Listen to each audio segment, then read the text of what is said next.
fait d'avoir à le faire au pied levé m'incite à vous faire part d'une question. Chacun de nous a des idées, évidemment, sur la question des sexes. Chacun de nous la vit dans sa vie privée, dans sa vie publique. On a l'impression que c'est une question peut-être sur laquelle le fait de se référer à une discipline particulière n'a pas vraiment de signification. Et pourtant, si nous sommes là, c'est pour parler, non pas de nos opinions personnelles ou privées, mais en tant que psychanalyste ou historienne de la psychanalyse ou anthropologue ou sociologue.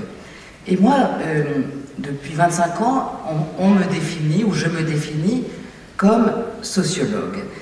Et qu'est-ce que ça veut dire et pourquoi, justement, la question des sexes m'a-t-elle amené à m'interroger sur la partition entre parler ou travailler comme sociologue ou comme anthropologue. Ce que je voudrais dire, c'est que cette partition entre des sociologues qui travailleraient sur nos sociétés modernes et des anthropologues qui travailleraient sur les autres, sur les sociétés lointaines, sur les sociétés exotiques, cette partition ne va pas de soi du tout. Et d'ailleurs, quand on revient avant-guerre, on ne trouvera pas cette partition dans le monde académique. Vous ne pourriez pas dire que Durkheim, par exemple, est spécialiste des sociétés modernes, alors qu'il a écrit les formes élémentaires de la vie religieuse, qui manifestent une connaissance, certes pas de terrain, mais une connaissance très importante des religions totémiques. Que vous preniez tous les grands spécialistes de sociologie, Elias, Weber, Mauss, tous ont à la fois dans leur réflexion une dimension de sociologue, ils étudient les faits sociaux, et une dimension historique et anthropologique. Donc cette coupure académique qui s'est imposée au lendemain de la Deuxième Guerre mondiale ne va pas de soi, et je crois qu'elle a des conséquences qui peuvent être très négatives sur la façon dont nous pensons l'être humain en général, comme si finalement nous pensions en sociologue à nous-mêmes, mais sans avoir la distance que nous permet la comparaison historique et anthropologique, et quand nous parlons en anthropologue, eh bien, comme si c'était nous qui, du haut de notre particularité, parlions de l'humain en parlant des autres. Et donc, depuis 6 ans, j'ai essayé, pour ma part, et entraîné en cela par Maurice Godelier, qui lui-même a voulu dépasser cette opposition dans son grand livre « Les métamorphoses de la parenté », en intégrant par un travail personnel une réflexion sur nos sociétés occidentales, alors qu'il est censé être spécialiste de tout sauf d'elles. Moi, j'ai fait le chemin dans l'autre sens, en essayant d'acquérir cette compétence que ma discipline ne me donnait pas, mais qui m'empêchait de réfléchir. Et donc, j'ai effectivement publié un livre qui est une sociologie inscrite dans une anthropologie comparative. Pourquoi ? Parce que quand nous réfléchissons à la question des sexes, nous sommes face immédiatement à une question sur laquelle on reviendra dans la discussion, sur l'universel humain.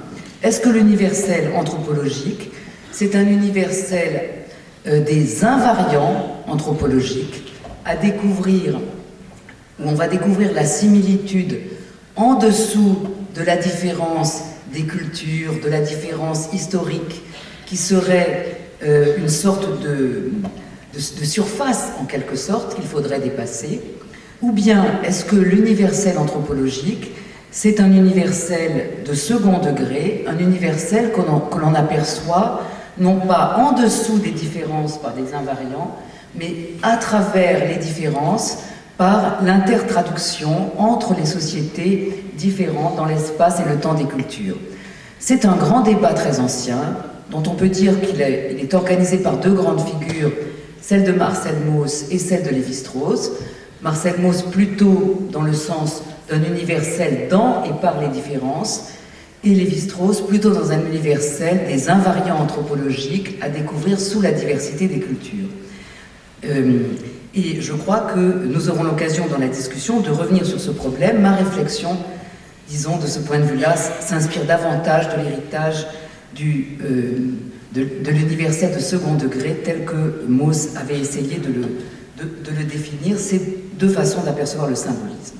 Alors, dans cette perspective, quelques réflexions que je voudrais vous proposer sur cette notion de différence des sexes qui est loin, je crois, d'aller de soi quand on a une perspective comparative qui essaye de nous placer comme autres parmi les autres au lieu de faire de nous un peu l'étalon à partir duquel on pense l'universel humain. Il y a deux sexes. Nous sommes une espèce sexuée. Nous sommes des hommes et des femmes. Autant de façons pour nous de dire la même chose. L'évidence est là qui s'impose. Où que nous allions dans le monde, si différents soient le droit et les mœurs qui gouvernent les relations de sexe, ce qu'on ne peut manquer de voir, c'est qu'il y a partout des hommes et des femmes. Il est donc très surprenant pour un occidental d'apprendre que de très nombreuses langues n'ont pas de terme équivalent à ces simples mots « un homme, une femme ». Et pourtant, ces sociétés s'aperçoivent parfaitement que nous sommes une espèce sexuée, elles distinguent parfaitement le masculin et le féminin, mais elles ne nous séparent pas en deux catégories génériques, définies par des attributs physiques ou psychologiques, indépendamment de toute relation. Voici ce qu'écrit, à propos d'un certain nombre de sociétés dont c'est le cas, Daniel de Coppet, ethnologue des îles Salomon. Ici, la distinction de sexe est constituée, mais toujours à l'intérieur d'oppositions spécifiques, comme celle d'enfants, masculin-féminin, parents, masculin-féminin, mari-femme, germain ou cousin, masculin-féminin, affin, affine, initié garçon, initié fille, jeunes gens, jeunes filles, et de bien d'autres à découvrir, comme si la distinction de sexe en tant que telle ne connaissait pas d'affirmation absolue, mais se trouvait toujours comprise dans des liens d'interdépendance extrêmement variables et chaque fois socialement définis selon les positions respectives des êtres, non seulement humains, mais également non humains, dans le tout de la société. Les êtres non humains, c'est-à-dire les plantes, les animaux, les esprits, etc. De ce fait, conclut Daniel de Coppet, il serait indu de recourir à une image si familière à l'Occident et selon laquelle sont chaque fois convoqués en tant que catégorie universelle l'homme et la femme. Je crois que ces remarques, qui sont publiées dans un livre collectif d'anthropologie tout à fait essentiel qui est paru il y a quelques années, Sexe relatif ou sexe absolu, que ces remarques sont cruciales pour qui veut réfléchir à nos propres façons de penser. Lorsque nous, occidentaux modernes, nous abordons la différence des sexes, que faisons-nous spontanément? Nous séparons l'humanité en deux grandes catégories génériques, l'homme et la femme, et nous cherchons quels sont les attributs, les propriétés, les caractères physiques et psychologiques qui sont semblables aux deux sexes, et quels sont ceux qui sont différents. Nous nous demandons, dans ces caractères physiques ou psychologiques, lesquels sont innés, lesquels sont acquis. Nous nous interrogeons aussi sur les raisons pour lesquelles les caractères féminins ont été si souvent considérés comme inférieurs ou subordonnés au caractère masculin, et pourquoi l'homme est un mot qui en français désigne à la fois le genre humain, homo, H-O-M-O en latin, et l'individu de sexe masculin, wir, comme si par nature, Adam pouvait représenter l'espèce humaine en général, alors que Ève ne pouvait représenter que la moitié subordonnée de celle-ci. À partir de là, nous mettons en discussion notre propre histoire et les préjugés qui ont pu si longtemps empêcher de penser cette valeur qui est aujourd'hui fondamentale dans nos démocraties modernes, l'égalité de sexe. Mais nous ne faisons pas que cela. Nous avons aussi tendance à considérer que notre histoire, c'est celle de l'humanité tout entière et à projeter nos concepts sur l'ensemble des sociétés humaines. Nous examinons non seulement notre propre société présente et passée, mais toutes les sociétés présentes et passées à partir de la comparaison entre les attributs de l'homme et de la femme, ces catégories universelles dont Daniel de Coppet mettait en doute la possibilité de projeter l'usage sur des sociétés qui en ignorent l'équivalent.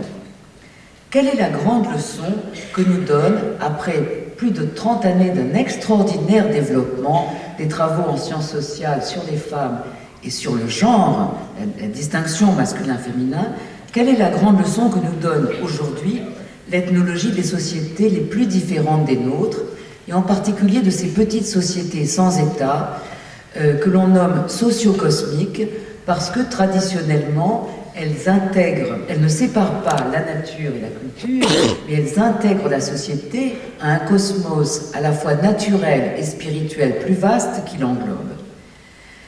Cette grande leçon, elle nous apprend que l'ethnologue qui se rend aux îles Salomon ou dans bien d'autres de ces sociétés traditionnelles socio-cosmiques ne rencontre pas ces entités dont on parle tant en Occident, l'homme, la femme, ou les hommes, les femmes, comme des gros acteurs collectifs. Ce qu'il rencontre, ce sont des épouses et des époux, des mères et des filles, des gendres et des belles-mères, des oncles et des neveux, des rois et des reines, des initiés et des initiateurs, des prêtres et des prêtresses. La réalité de la vie sociale est celle d'un tissu complexe de relations où l'individu agit toujours par la médiation d'un statut relationnel, de parenté, d'âge, de rang social, et où chacun, dans le cours d'une journée, occupe alternativement de très nombreux rôles selon ses interlocuteurs du moment. C'est pourquoi le fait anthropologique le plus important est sans doute celui auquel nous pensons le moins. Toute société humaine, y compris la nôtre, dispose d'un riche vocabulaire permettant de distinguer et lier les individus par des relations définissant les êtres les uns par rapport aux autres, non pas par des attributs identitaires, physiques ou psychologiques, mais par la médiation d'un système d'attente, disant par avance ce que chacun peut attendre de quelqu'un selon la relation en cause, qui est référée à des règles, à des droits, à des devoirs, à des valeurs, à des significations communes. Ces attentes désignent des manières d'agir une relation, soit au masculin, soit au féminin. Par exemple, une relation, on dit de germanité, la relation fraternelle, une relation de germanité, on peut l'agir au masculin, comme un frère, au féminin comme une sœur, comme une relation de même sexe masculin, frère-frère, de même sexe féminin, sœur-sœur, et de sexe opposé, frère-sœur. Alors, et donc, nous voyons que la distinction masculin-féminin des manières d'agir est une distinction qui est référée à, non pas à des propriétés intérieures de l'individu, mais à des règles communes qui font sens pour les individus et leur permettent de se référer à elles pour se guider dans la vie. Cette distinction masculin-féminin va donc dans toutes les sociétés organiser simultanément des relations de sexe opposé, masculin-féminin, dans la parenté, mais dans bien d'autres domaines de la vie, et également des relations de même sexe. Les relations de même sexe, dans et hors de la parenté, se constituent simultanément avec les relations de sexe opposé. J'y insiste parce que dans nos débats, nous oublions très souvent ces relations de même sexe, comme si on pouvait assimiler les relations sexuées au rapport homme-femme, sans étudier les rapports masculin-masculin ou féminin-féminin. Mais ce n'est pas tout. Dans toutes les sociétés, dans un certain nombre de cas, on considère qu'il n'y a pas lieu de distinguer des manières d'agir distinctes, masculines ou féminines. C'est le cas en particulier dans de nombreuses sociétés de la relation grand-parent-petit-enfant ou arrière-grand-parent, arrière-petit-enfant.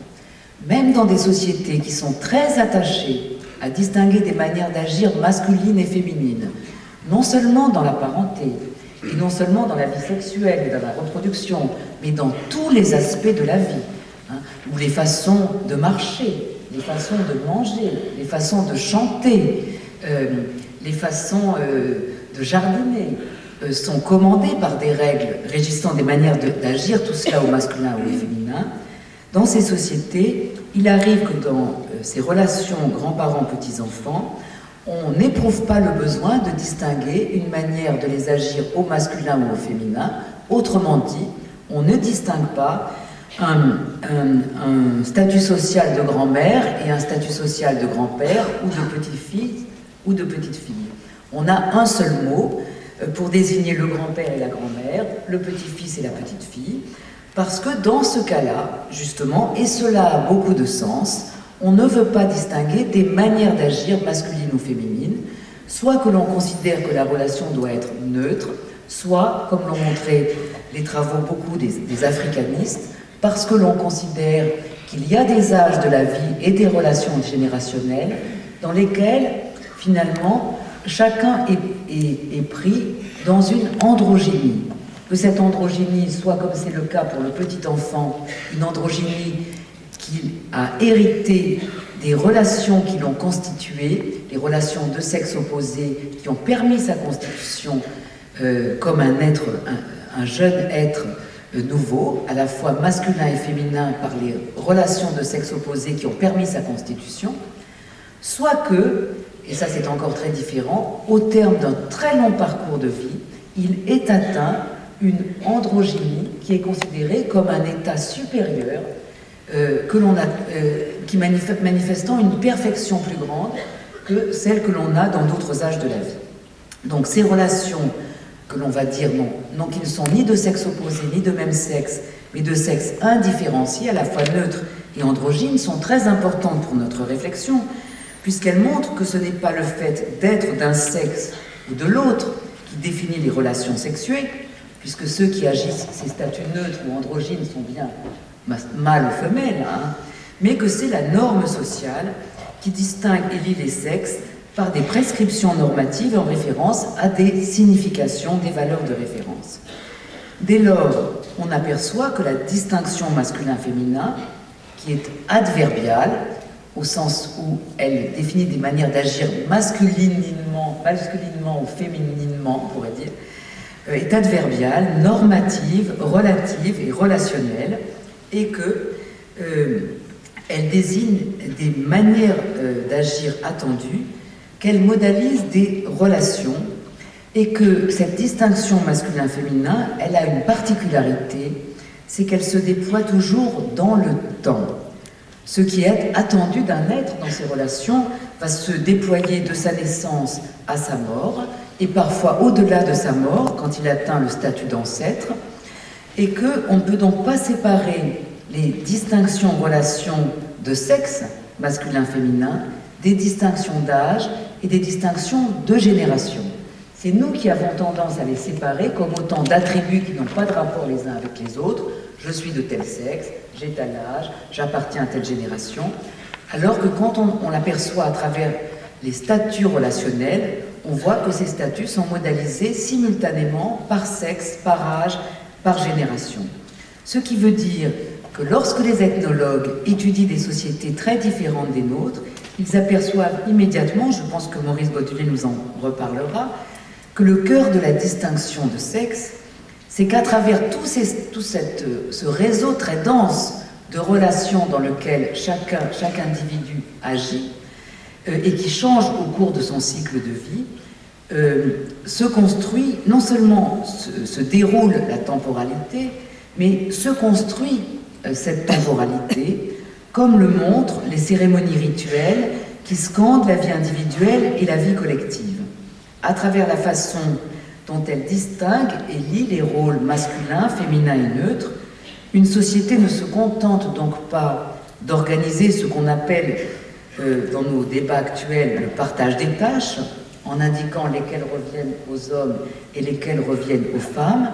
Elle fait plus que cela, elle indique le sens qu'elle accorde à notre condition commune d'être sexué et mortel.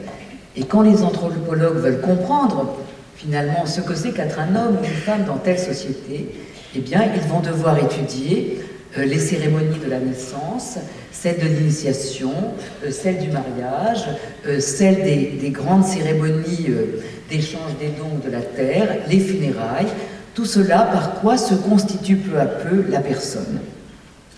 Donc, la question de la sexuation et celle de la mortalité ne sont pas séparables dans ces sociétés traditionnelles. Être sexué, être mortel, c'est tout un. C'est bien parce que nous sommes une espèce vivante, se reproduisant comme bien d'autres espèces animales supérieures et non supérieures par voie sexuelle, plutôt que par une sorte de sissiparité, hein, selon la façon dont l'image de la paramécie, en quelque sorte, qui se divise en deux. C'est bien parce que nous nous reproduisons par voie sexuelle que chacun de nous est mortel. Mais cette condition naturelle que nous partageons avec bien d'autres espèces animales, par elle-même, ne produit aucune socialité de type humain. puisque une socialité de type humain, c'est une socialité qui est indissociable.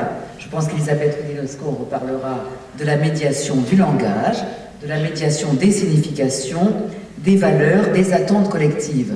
La différence mâle-femelle serait bien incapable par elle-même de construire cette socialité référée par la médiation des symboles du langage à des significations et des valeurs, et c'est pourquoi elle est mise elle-même en signification par les différentes sociétés à travers leurs rites, leurs mythes, les grands récits religieux qui informent à la fois leur vie quotidienne et les grands moments de leur vie rituelle et qui vont lier chaque vie singulière d'homme ou de femme à la continuité d'un monde humain qui a commencé avant notre naissance, qui continuera après notre mort et dans lequel nous devons passer notre vie. Ce que les sociétés traditionnelles indiquaient fortement à travers leur attachement extrême à distinguer et lier des rôles de sexe, c'est que ce monde humain dans lequel chacun doit passer sa vie, il revient à l'individu de le recevoir, de le perpétuer, de le transformer et de le transmettre aux générations suivantes.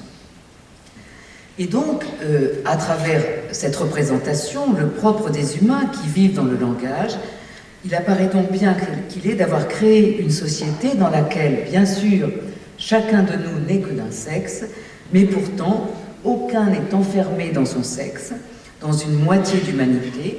Chacun, ici comme ailleurs, est capable de manier la distinction masculin-féminin des rôles, qui est donc commune aux hommes et aux femmes qui partagent une même société. Et cette compétence est liée à la dramaturgie sociale propre à la vie humaine. On y joue des rôles, et j'en ai indiqué tout un ensemble, parce que ceux-ci portent des attentes relationnelles. Ces jeux de rôle, loin de masquer la réalité, sont la réalité même de la vie humaine. C'est ce qui a mené Ludwig Wittgenstein à dire que l'homme n'est pas simplement un être de langage, mais parce qu'il est un être de langage, il est par cela même ce qu'il appelait un animal cérémoniel.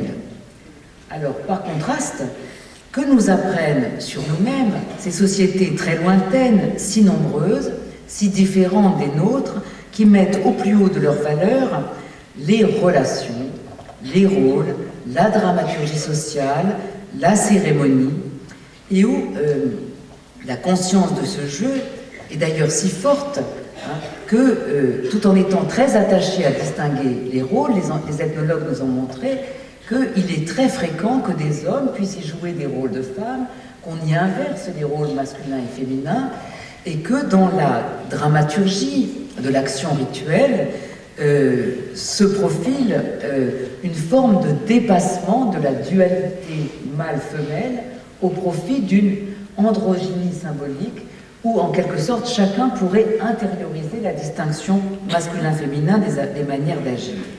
Elle nous mène à voir que nos propres sociétés occidentales modernes ont tendance à oublier ce jeu dramaturgique relationnel qui pourtant existe aussi chez nous.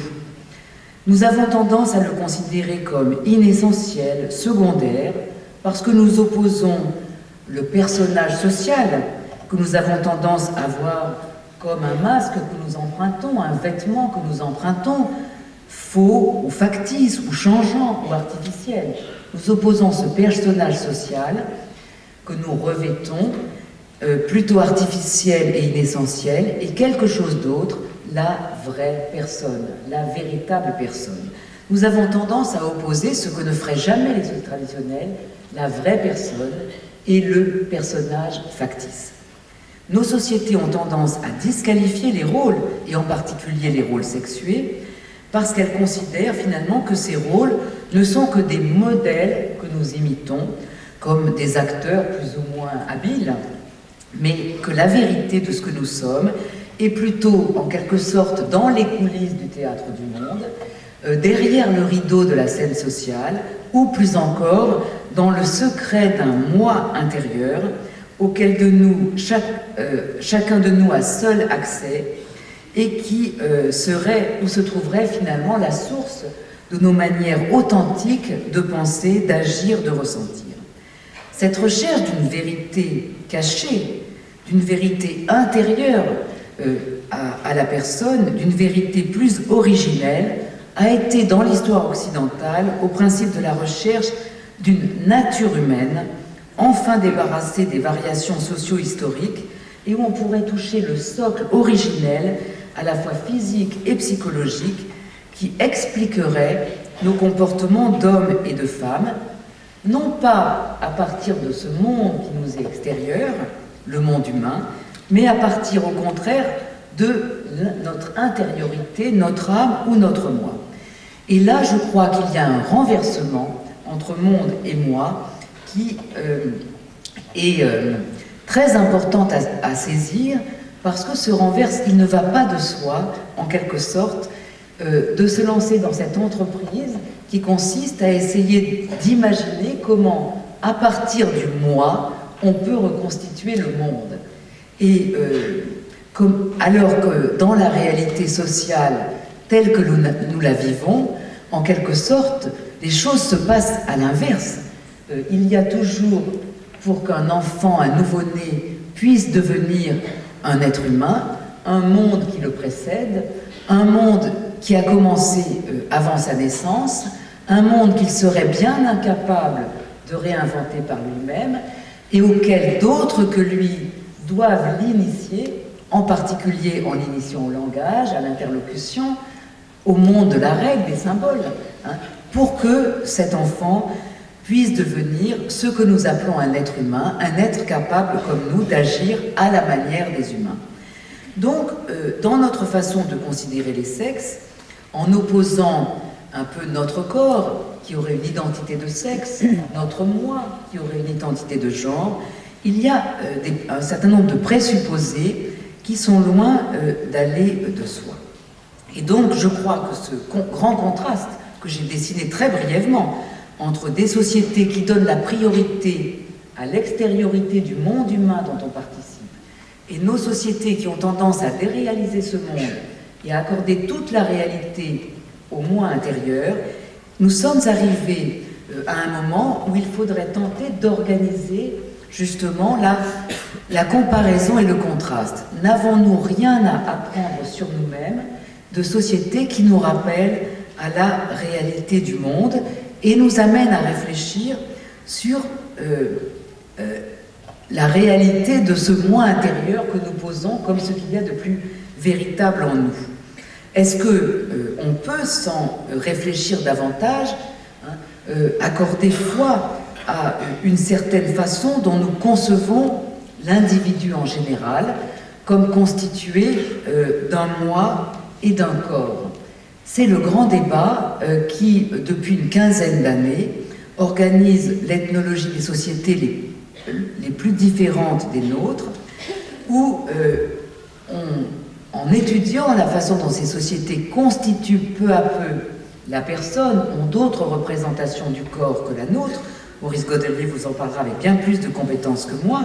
Hein, on a été amené à se demander si, quand nous débattons aujourd'hui ici en Occident de la différence des sexes, nous ne devrions pas commencer par mettre en question la façon dont nous posons que nous avons des corps. Est-ce que j'ai un corps? Est-ce que je suis propriétaire, possesseur d'un corps? Et si je suis possesseur d'un corps femelle ou mâle, qui est ce possesseur? Où est-il ce possesseur? Quelle est la réalité de ce moi qui serait possesseur de mon corps? Est-ce qu'on ne devrait pas dire plutôt que nous sommes des corps, mais des corps pensants, des corps ressentants, des corps agissants et pâtissants, si on peut dire, à la manière humaine? Pourquoi cette dualité dans nos conceptions de la personne et d'où nous vient-elle? N'est-ce pas parce que nous avons disqualifié profondément les relations, c'est-à-dire ces manières d'agir en relation à d'autres à la manière humaine, que nous avons tendance à justement reporter cet effacement des relations vers l'idée double composante de l'individu, un moi masculin ou féminin, un corps mâle ou femelle. C'est la question que je voulais soulever en introduction de ce colloque. Et à partir de là, je voudrais simplement, pour conclure, dire qu'il me semble que nous sommes arrivés aujourd'hui à un moment tout à fait crucial dans la réflexion occidentale sur la différence des sexes. Parce que dans cette salle, nous ne sommes pas simplement des hommes ou des femmes, des jeunes gens ou des jeunes filles, nous avons aussi des âges différents. Je vois parmi nous des gens très jeunes, des gens d'âge mûr, des gens plus âgés, et je voudrais dire aux plus jeunes que ce que savent les plus âgés, c'est justement qu'il est très difficile quand on est à un certain âge de se représenter comment on voit les choses quand on est d'un autre âge.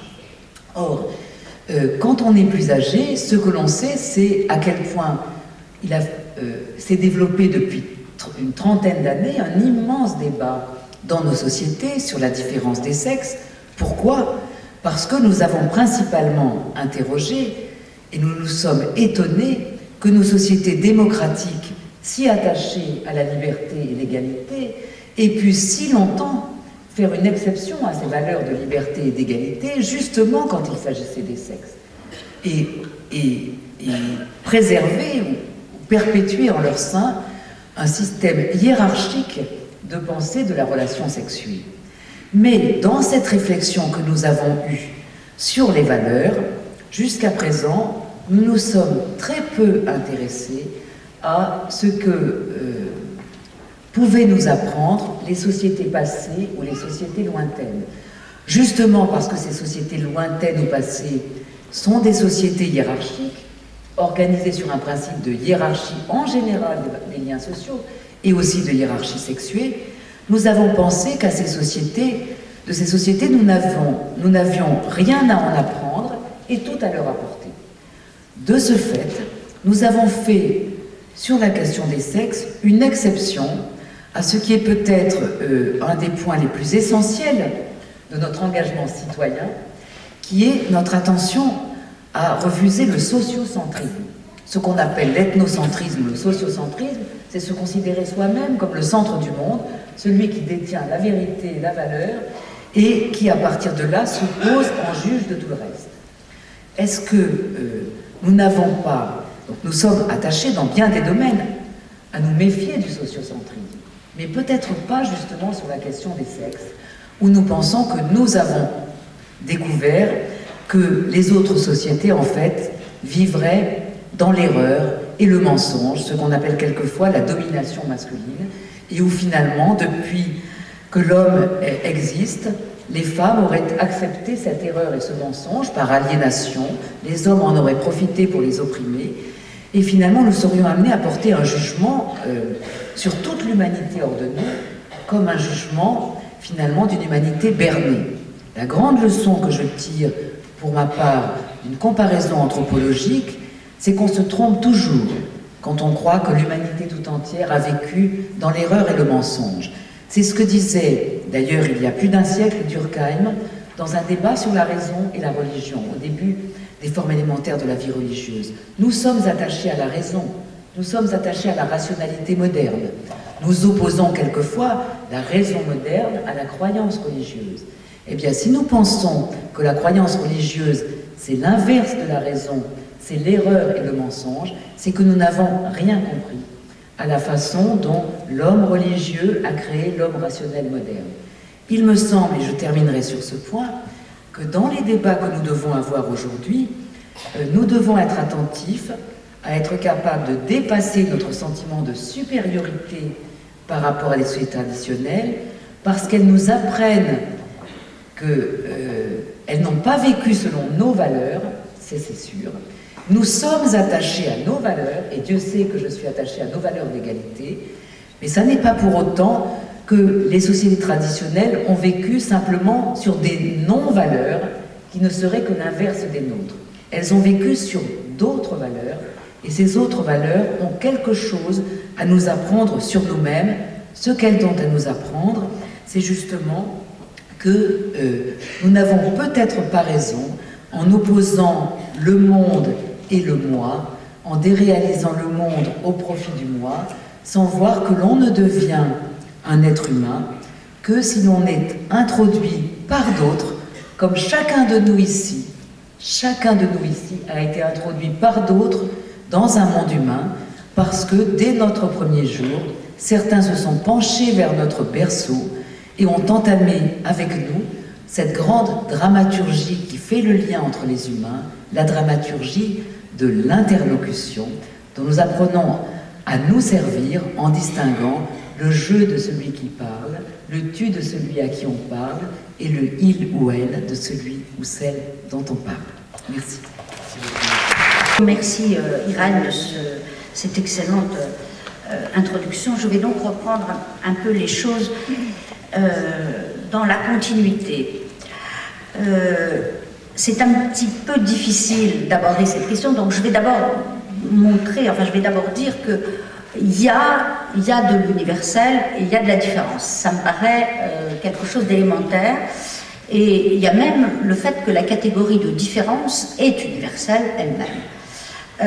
Comment est-ce qu'on peut penser la question à partir de la psychanalyse? Je rappelle que la psychanalyse n'est pas seulement une psychothérapie, un traitement, une cure médicale, elle est aussi une discipline qui a été fondée par Freud, en même temps d'ailleurs que les disciplines anthropologiques, sociologiques, donc à la fin du XIXe siècle, pour approcher l'aspect non pas seulement psychologique de l'homme, mais dans ses profondeurs, l'inconscient, la sexualité, et que avec cette nouvelle approche, le débat de l'universel et de la différence a été posé de la façon suivante. D'abord, la psychanalyse peut-elle être exportée dans tous les pays? À quelles conditions? Quelle approche nouvelle et universelle apporte-t-elle? Et elle est entrée en débat avec un débat très positif, notamment avec l'anthropologie, puisque les premiers anthropologues s'y sont intéressés et même sont partis sur le terrain.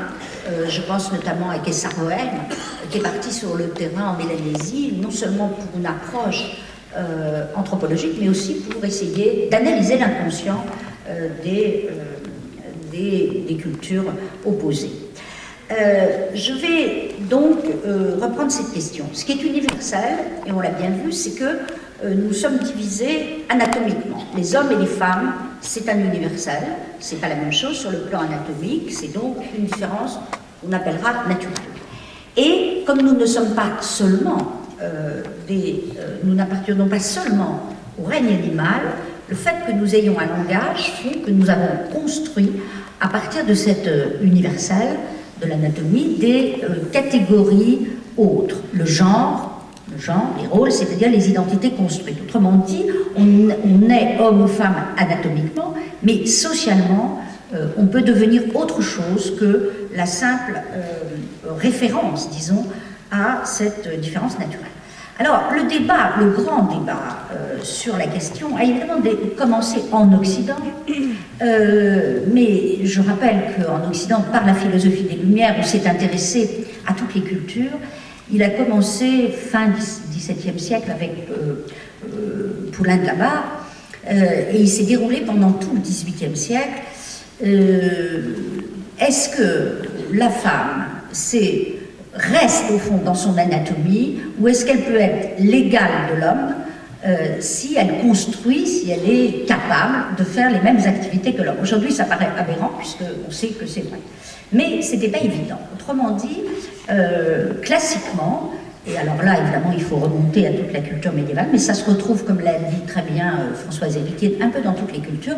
Il y a eu une infériorisation de la femme qui était ramenée en permanence à une naturalité, donc à son anatomie. Pourquoi? Parce qu'elle est mère, elle porte les enfants, c'est elle qui assure la descendance, bien sûr il faut aussi l'homme, mais elle a été assignée à ça. Alors qu'on disait que les hommes étaient producteurs de culture, de création, et que les femmes ne l'étaient pas. Ce qui fait que le débat sur l'anatomie, différence des sexes anatomiques et différence culturelle a été posé depuis le XVIIIe siècle. Alors, je vous dis ça en préliminaire parce qu'on va retrouver à l'intérieur de l'histoire de la psychanalyse exactement les mêmes débats. Donc là, je vais commencer pour avant de vous parler des théories, parce qu'il y a évidemment la réalité, hein, et puis il y a la manière dont on la pense. Donc, chaque discipline, l'anthropologie, la sociologie, la psychanalyse, ont élaboré des théories pour penser ces différentes différences entre les hommes et les femmes. Mais avant de l'aborder, il faut comprendre aussi que si ces questions ont pu être posées, c'est aussi par l'avancée du rôle des femmes dans les disciplines en question. Autrement dit, dans l'histoire du mouvement psychanalytique, qui est assez court puisque ça commence à la fin du XIXe siècle, les questions sur la différence des sexes ont été posées autrement au fur et à mesure que des femmes accédaient elles-mêmes à la profession psychanalytique. C'est d'abord fondé par des hommes, puis les femmes y accèdent, puis ensuite se posent des questions théoriques. À la fin du XIXe siècle, lors de la naissance de la psychanalyse, au tout début, les femmes n'étaient présentes dans l'histoire de la discipline psychopathologique, c'est-à-dire approche des problèmes psychiques, qu'au titre de patientes. On voit dans toute l'histoire des médecines de l'âme, il y a toujours, et ça se retrouve en psychanalyse, à l'origine, il y a un maître et une femme. La femme et la patiente, ça ne veut pas dire qu'il n'y a pas des patients hommes, mais enfin, la formule, c'est vraiment que c'est l'homme qui soigne, le maître, le médecin, puisqu'il accédait aux études, et la patiente, c'est une femme. Alors, les femmes, elles intervenaient donc au titre de patientes, que ce soit les femmes folles soignées dans les grands hôpitaux publics à l'époque à la Salpêtrière ou dans les divers asiles d'Europe, puis écoutées ensuite dans le secret du cabinet médical, elles entraient en scène par la maladie psychique.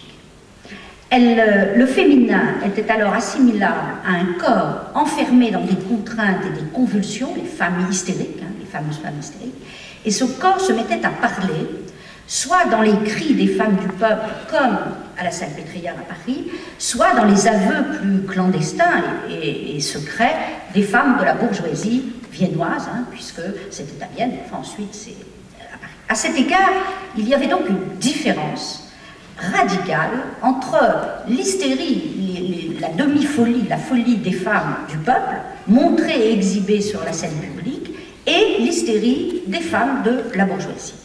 Les femmes folles, demi-folles, issues des faubourgs et du peuple, servaient d'enjeu à l'élaboration d'une clinique du regard, celle du fameux Jean-Martin Charcot à la Salpêtrière, tandis que les femmes viennoises, les premières à venir dans le cabinet de Freud, dissimulées dans le secret, aidaient à la construction d'une clinique de l'écoute. Hein. Je vous rappelle que Freud est passé d'une clinique du regard où on déchiffrait sur le corps des femmes les signes de la pathologie, à une clinique de l'écoute, c'est-à-dire se retirant derrière pour écouter le langage et non plus simplement décrypter les signes.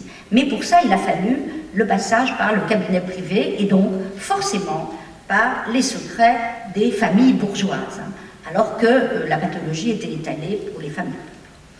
Les premières psychanalystes femmes furent donc d'emblée d'anciennes patientes, soignées pour de graves troubles psychiques, tantôt des femmes marquées par un destin exceptionnel, psychose, assassinat, suicide, violences diverses. Leur souffrance, alors que les hommes venaient, bien entendu, d'un milieu médical, les femmes ont accédé par ce biais-là. Elles ont d'abord été patientes, puis psychanalystes.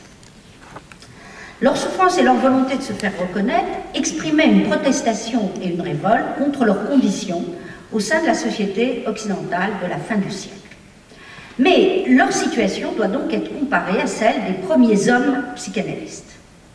On sait qu'à Vienne, en 1902, les premiers psychanalystes viennois, réunis autour de Freud, la Société psychologique du mercredi, on l'appelait, c'était une société où les hommes parlaient des problèmes qu'ils rencontraient. Je l'ai qualifié de banquet platonicien, hein, c'est-à-dire on parlait des problèmes de l'époque. Cette première société n'était composée, elle était un laboratoire d'idées nouvelles, et elles étaient composées exclusivement d'hommes.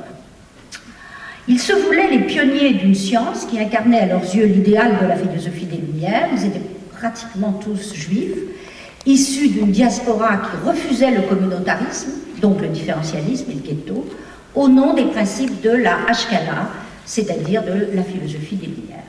Soucieux d'interpréter le présent en fonction des mythes d'un passé intemporel, ils se référaient à la Grèce ancienne, ils avaient le culte de la Grèce antique, des mythes, c'est-à-dire des invariants, et ils voyaient en elle la source originelle la plus féconde de la pensée occidentale. Liés par une insatisfaction commune, ils ressemblaient en quelque sorte aux patients qu'ils soignaient. Ils avaient eu eux-mêmes des troubles psychiques, et quand ils exposaient leur cas clinique, ils se référaient souvent à leur vie privée. À quelques exceptions près, les premiers freudiens, quoi qu'on en dise, furent des adeptes de l'émancipation féminine. Je dis bien quelques exceptions, que d'ailleurs Freud critiquait vertement. Il y avait des sombres misogynes dans la société, première société psychanalytique viennoise, mais enfin, dans l'ensemble, ils étaient favorables aussi bien à la généralisation de la contraception, bien sûr, le sexe était au centre des problèmes de la psychanalyse, qu'à l'accès des femmes à leur liberté ou à des métiers jusque-là réservés aux hommes. À l'intérieur de la société, Freud ne cessa de s'opposer aux thèses de Karl Kraus, dont vous avez peut-être entendu parler, ou d'Otto Weininger, qui étaient à la fois anti-féministes et habités par une haine de soi juive. Ils étaient juifs, mais ils détestaient leur judéité, et de même, ils détestaient la femme. L'assimilation de la femme juive était une constante. Alors, quelles sont les premières femmes psychanalystes qui firent partie de cette deuxième vague, disons, de la société psychanalytique de Vienne? Eh bien, elles étaient en général les épouses des premiers psychanalystes. Elles ont accédé parce qu'elles étaient les épouses, donc sont entrées en analyse elles-mêmes, avaient des troubles, et en même temps sont devenues les premières psychanalystes. Nombre d'entre elles firent carrière dans le freudisme à travers leur mariage, dans la première génération. Ainsi, l'histoire du mouvement psychanalytique est-elle en grande partie l'histoire d'une famille où les conjoints, les enfants nés du mariage de deux psychanalystes devenaient psychanalystes. L'exemple est évidemment la fille de Freud aussi. C'est à partir de la deuxième génération que les femmes purent devenir, donc deuxième génération, c'est-à-dire les années 20-30, que les femmes purent devenir, au même titre que les hommes, de véritables chefs d'école.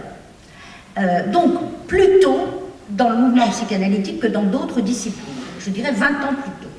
Ça a été un mouvement qui a mis très en valeur les femmes. Elles étaient plutôt des élèves de Freud, elles étaient issues d'un milieu aisé ou cultivé, et elles purent accéder à des études de médecine, de pédagogie ou de littérature. Elles ne furent donc pas émancipées par leur entrée dans la psychanalyse, mais par l'engagement dans des études. Après la Deuxième Guerre mondiale, elles jouèrent un rôle déterminant dans le mouvement psychanalytique en s'orientant vers la psychanalyse des enfants ou en occupant des fonctions politiques dans les institutions freudiennes. Bien entendu, l'idée qu'au départ, ce sont des femmes qui pouvaient s'occuper des enfants s'est reproduit dans l'histoire du mouvement psychanalytique, ce qui fait que les premières femmes chefs d'école étaient des psychanalystes d'enfants. On considérait au début du siècle que les hommes étaient moins aptes que les femmes à devenir psychanalystes d'enfants. Et ensuite, ça s'est inversé. On a considéré qu'après tout, elles pouvaient être universelles, c'est-à-dire s'occuper autant des adultes que des enfants, et au contraire que des hommes pouvaient devenir des psychanalystes d'enfants. Un des plus grands psychanalystes d'enfants anglais s'appelle Winnicott, vous avez sans doute entendu parler de lui. La fondatrice de la psychanalyse d'enfants, c'est Mélanie Klein. Mais enfin, ensuite, les hommes sont devenus des psychanalystes d'enfants, le cas de Winnicott. Et en France, c'est évidemment Françoise Dolto, dont l'itinéraire est très caractéristique, puisqu'elle s'est émancipée par ses études. Bon, je rappelle évidemment ma mère, qui a été une des pionnières de la psychanalyse d'enfants en France, issue d'un milieu féministe et aussi qui a été à son époque où les femmes faisaient très peu d'études. Géniaux. Vinrent ensuite, toujours dans cette deuxième génération, les femmes qui ne firent pas partie des disciples directs de Freud. Autrement dit, à partir du moment où le mouvement psychanalytique s'est étendu dans presque tous les pays, à chaque génération, il y avait des femmes. Et c'était toujours le même modèle.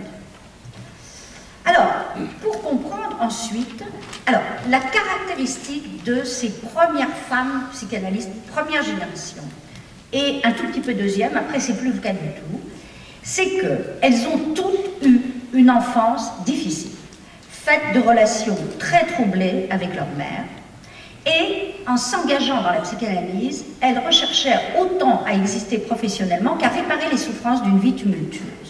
Autrement dit, elles avaient eu plus de problèmes dans leur enfance que les hommes de la même génération. Alors, en ce qui concerne la question des théories qui ont été élaborées par le mouvement psychanalytique, au fur et à mesure, il faut commencer par, je reprends donc l'idée naturalisme d'un côté, construction du genre de l'autre. Freud va donc emprunter ces modèles à la philosophie des Lumières pour les repenser autrement. Freud soutenait, du point de vue théorique, la thèse de ce qu'on appelle un monisme sexuel. Il considérait qu'il y avait une essence mâle, masculine, c'est-à-dire de la libido humaine. Autrement dit, que les hommes et les femmes partageaient une même énergie sexuelle, moniste, en quelque sorte, unique. Cette théorie dérivait pour lui de l'observation clinique qu'il avait faite des théories sexuelles infantiles. Et elle n'avait pour objectif ni de décrire la différence des sexes à partir de l'anatomie, ni de trancher la question de la condition féminine de la société moderne. Il cherchait dans l'inconscient, c'est pour ça qu'il déplace les théories. Donc, dans la perspective freudienne de ce qu'il appelait la libido unique, c'est-à-dire de l'énergie sexuelle unique pour les deux sexes, Freud montrait qu'au stade infantile, la fille, la petite fille, ignorait l'existence du vagin et faisait jouer à son clitoris le rôle d'un homologue du pénis. Théorie classique. Elle avait donc l'impression, disait Freud, naturellement cette théorie va être contestée à l'intérieur du mouvement psychanalytique. Selon Freud, elle avait donc l'impression, cette petite fille, d'avoir un organe châtré, et en fonction de cette dissymétrie, chacun des deux sexes évoluait, l'un se détachant de la mère, c'est-à-dire les petites filles de même sexe que d'elle, l'autre se détachant ou se rapprochant du même sexe. C'est ça, ce que Freud a voulu théoriser dans le fameux complexe d'Édipe, qui ensuite a été mis à toutes les sauces, mais c'était cette idée, au fond, que chacun se détermine en fonction d'une séparation par rapport à l'objet père ou mère. Selon Freud, donc, la sexualité de la fille s'organise autour de cette position phallique partagée par les deux sexes. Elle veut être un garçon, etc., etc. On a donc pu désigner cette théorie freudienne, je résume, de phallocentrisme et non pas de phallocratique, c'est très différent. Phallocentrisme, ça voulait dire sur le plan de la théorie qu'il pensait qu'il y avait une énergie semblable. Alors, évidemment, cette thèse, dite de l'école viennoise, sur laquelle d'ailleurs Freud a changé d'avis pendant 30 ans, parce qu'il a eu l'honnêteté de dire, à un moment donné, quand de nombreuses femmes vont devenir psychanalystes, elles vont regarder tout à fait autrement la sexualité féminine, et si l'expérience montre que je me suis trompée, ben je me serais trompée. Et il a donc ensuite changé sa théorie de la non-conscience du vagin, qui était évidemment aberrante, qui ne tenait pas du tout la route, mais pour l'établir à l'intérieur de la théorie, il fallait encore le prouver. Donc la thèse classique dite freudienne, je viens de vous exposer, a été contestée à l'intérieur du mouvement psychanalytique par l'école dite anglaise. Elle a été d'ailleurs, cette théorie, soutenue à Vienne par un grand nombre de femmes. Hélène Deutsch, beaucoup d'autres, participaient à cette théorie. Donc, les femmes n'étaient pas forcément porteuses dans le mouvement psychanalytique d'une théorie différente des hommes. Là, il y avait deux écoles qui s'affrontaient, où les femmes et les hommes participaient. Alors évidemment, Freud ne s'occupait pas directement de féminisme. Il était plutôt dans sa vie conservateur, et si l'on s'en tient aux apparences, on peut voir en lui un représentant parfait de l'autorité patriarcale traditionnelle. Certes, on peut voir ça. Mais enfin, il a pris position pour l'avortement. Il a pris position pour surtout la contraception. Il était favorable au travail des femmes et il a dit que sa vie personnelle ne représentait pas du tout ce que ses théories portaient. Donc, il serait erroné de voir en lui ce bourgeois conservateur et misogyne qu'on a souvent caractérisé, était contradictoire. Je rappelle aussi qu'il était hostile à la peine de mort. Il faut voir en lui ce personnage progressiste traversé dans sa vie par des contradictions. Tout se passe en réalité comme si il avait dû s'abstraire de tout engagement militant et rejeter les aspirations égalitaires du mouvement féministe. C'est pas qu'il les rejetait, il ne voulait pas les entendre parce que Freud, disons, se voulait un savant, un biologiste, il cherchait la science, il cherchait la vérité, et donc il voulait s'abstraire. Mais sa théorie biologique, en quelque sorte, de la libido unique, ressemblait, en quelque sorte, à celle, je dirais, d'un Condorcet, puisque, en fait, il posait un universel de la différence partagée par les deux sexes. Il y avait donc cette idée de l'universel. Pour Freud, en effet, l'existence d'une différence anatomique des sexes ne conduit pas à une nature féminine, puisque cette fameuse différence est absente pour lui dans l'inconscient. Autrement dit, dans la théorie classique de Freud, de cette libido unique phallocentrée, il y a une position antinaturaliste. On ne ramène pas la femme à sa nature. C'est construit.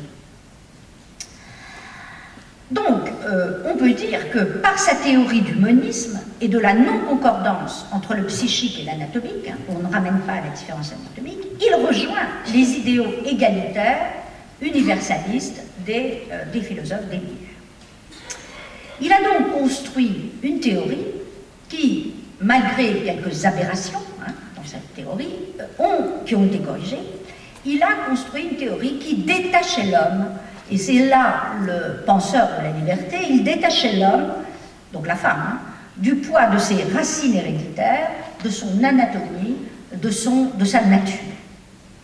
Alors, dans l'histoire du débat intellectuel, alors, cette théorie moniste de Freud a été combattue par l'école anglaise, représentée par Mélanie Klein, qui a mis complètement en question la théorie de la libido unique et qui a soutenu qu'il y avait deux libidos différentes pour les hommes et les femmes. Donc on est arrivé, avec l'école anglaise, dans la génération suivante, à une théorie dualiste. Mais la théorie dualiste, qui avait l'avantage de corriger les erreurs de Freud, notamment sur la conscience chez les petites filles de leur vagin, ça a été un grand débat. Freud a fini par y renoncer sans complètement y renoncer.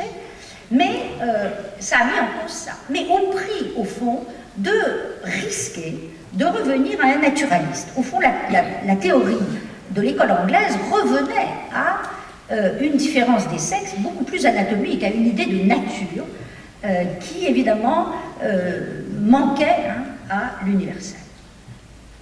Dans l'histoire du grand débat intellectuel du XXe siècle, le premier livre cohérent à prendre pour objet la sexualité féminine dans son ensemble, n'a pas été écrit par un membre de la communauté psychanalytique. Elle a été l'œuvre d'une femme, Simone de Beauvoir, dont on va célébrer en effet le centenaire de naissance. C'est curieux, mais c'est Simone de Beauvoir qui, avec l'apparition du deuxième sexe en 1949, a tissé pour la première fois des liens. Il y avait eu les anthropologues du début du siècle, bien sûr, mais les anthropologues, dans la discussion avec Freud, Malinowski, Guessarolm, etc., c'était plutôt l'universalité de l'inconscient et de la sexualité dans les cultures. Avec Simone de Beauvoir, la question est différente, c'est le destin du féminin qui est enfin dans sa spécificité. Alors, elle prenait en quelque sorte le parti de l'école anglaise. C'est-à-dire qu'elle examine dans le deuxième siècle la totalité des théories psychanalytiques. Je répète que c'est le premier livre à l'examiner dans son ensemble. Et au fond, elle reproche à Freud de calquer le destin féminin sur celui à peine modifié de l'homme. Et elle affirme l'existence d'un deuxième sexe, et non pas d'un autre sexe. Et elle s'appuie, alors elle reprend la théorie de l'école anglaise, c'est-à-dire de la division et du naturalisme, mais au lieu d'aller vers le naturalisme, elle va s'appuyer sur l'existentialisme et la phénoménologie, donc sur ça. Et elle s'écarte donc du préjugé anatomique. Donc là, elle se rapproche de Freud, c'est pas le préjugé anatomique, pour renvoyer l'identité sexuelle féminine à un devenir historique et non pas à une nature. C'est ce que signifie le fameux « on ne naît pas femme, on le devient ». Certes, Simone de Beauvoir faisait de la sexualité féminine une différence, à la manière dont l'école culturaliste américaine, Ruth Benedict, Margaret Mead, mais aussi donc les théoriciennes de la psychanalyse, soutenaient l'existence d'un relativisme, à chaque culture son type psychologique, à chaque groupe son identité, à chaque minorité son pattern, son organisation des représentations, si bien que toute société ne serait que la différence de ne serait que la somme de ces diverses communautés, les enfants, les juifs, les fous, les femmes, les vieux, les jeunes, etc. Pourtant, elle ne se limitait pas à cette position qui risquait d'aboutir à une impasse. Elle admettait en même temps, c'est là où ça se compliquait, la thèse de Lévi-Strauss des structures élémentaires de la parenté, selon laquelle le respect des différences culturelles ne peut se passer d'une solide adhésion à l'universalité du genre humain. Autrement dit, on revenait encore sur cette question de la différence et de l'universalité. Le deuxième sexe séparait radicalement la féminité de la maternité. Loin de renvoyer les femmes à leur état de mère, ce que n'avaient évidemment pas fait les psychanalystes. Ils l'avaient pensé, je dirais. Freud avait pensé que un des premiers